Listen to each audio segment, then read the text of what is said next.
Australia is no longer considered a trusted supplier of liquefied natural gas for Japan. The chief executive of Japan's Institute of Energy Economics says it's looking elsewhere to make up the shortfall from reduced natural gas supply from Russia.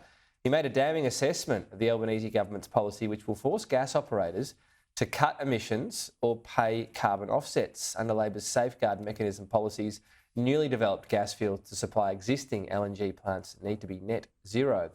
Joining me is Tony Wood, Energy and Climate Change Program Director with the Grattan Institute. Thanks for your time. What do you make of this complaint? I guess the merits of it and how it would compare to what the rest of the world is doing. Well, the safeguard mechanism that's in the process of being, it's effectively started as of the 1st of July, it really only says that companies will have to either sequester, that is, store the CO2, not emit it, or offset it. For those things that are called reservoir CO2, that's some gas fields which have a lot of CO2 in them, and the Barossa gas field, which is owned by Santos, potentially would be one of those. Now, there's a lot of other gas fields in Australia that export to countries like Japan that don't have reservoir CO2 of any significance, and so that's not an issue. So I think it's possible there could be some confusion about that issue. Of course, if the project is now a new project, it will have what's called a baseline under the safeguard mechanism. That will assume that if it has high reservoir CO2, it's doing something about them, but then it will only have to do what everybody else does for the rest. And of course, it makes sense to encourage development of gas fields that are low CO2, because if they're high CO2 and no one pays for it, and the emissions go into the atmosphere, it becomes a significant issue for Australia meeting its own greenhouse gas targets.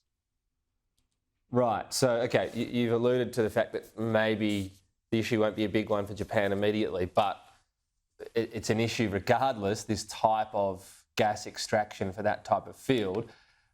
Has the world or other energy providers and exporters figure out what to do? Because what we've got here are emissions coming as a result of this. The question is, someone has to take responsibility for them, whether you, offset them or not.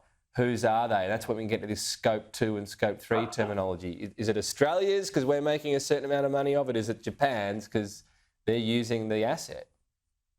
Well, in regard to the scope, these emissions that are associated with when the gas comes out of the ground. Now, for example, the very large Chevron project called Gorgon off the Northwest Shelf, it's already required to sequester CO2 in a deal that was done by the Western Australian and Commonwealth governments quite some years ago, and it pays for those, basically. So that's because those emissions occur in Australia, and so it pays for them, and presumably it recovers the cost of that for its customers. So around the world, there are gas fields that are high in CO2, and many of the companies that work in those countries are having to plan for doing something about that, even if today those emissions are not being costed into that country's carbon pricing mechanisms, whatever they are, or their carbon policies. Australia has to do something about these emissions, and the emissions we're talking about here are emissions that occur in Australia when the gas is extracted from the ground and is then liquefied and exported to a country like Japan. And those emissions that occur in Australia are Australia's responsibility. Now, we have a choice. We can pay for them and not, in fact, the government could subsidise the gas producer, if you like, and then the Japanese buyer wouldn't have to pay for that. But that would seem to be an extraordinary way of dealing with it, I think, particularly in supplying gas to a country like Japan. Okay, so when you say extraordinary way of dealing with it, is this something that sort of a lot of countries are yet to grapple with? We don't have a lot of big gas exporters. It's a pretty limited number of countries that have the sort of asset. Are the rules on this still being written, if you like? Not really. I mean, it's pretty clear. If these emissions occur in Australia, they're ours. Most of our traditional gas sources have not been high in CO2, and Australia's been very fortunate in that sense, so it's not been an issue. And so that, basically all of the Northwest Shelf, which is called traditional gas, all the gas coming out of Queensland, the coal seam gas, is very low in CO2, and almost zero in that case. And these emissions, this issue doesn't even arise in those cases.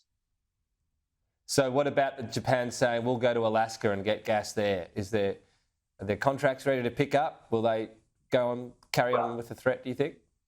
Well, they could do two things, right? They could go, instead of trying to get gas from fields that are high in CO2, such as the Barossa gas field, they could buy gas from other gas fields in Australia, like the LNG facilities in Queensland, if they can supply, and this issue doesn't arise.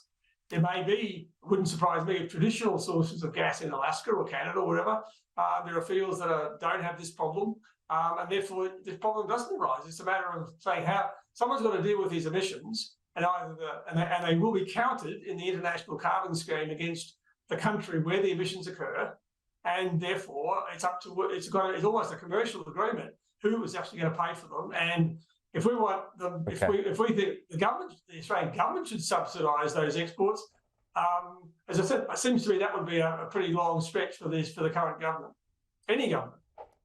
All right, Tony Wood, interesting. Thank you for unpacking that for us.